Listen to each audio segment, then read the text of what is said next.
said there's things I'd rather hide. Said me too. How's it going? I've lived some now. Good, but small challenges here and there. But they are worth it. Yeah, I can see. They're attached to you. And I'm attached to them too. You know, I've been rearranging things back home so that I could spend more time here. After all, business will run itself, as it always does.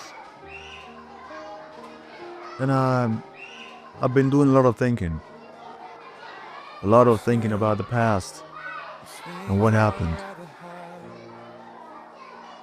And realize one thing. As you're reaching for me slowly, your hand's shaking just a bit.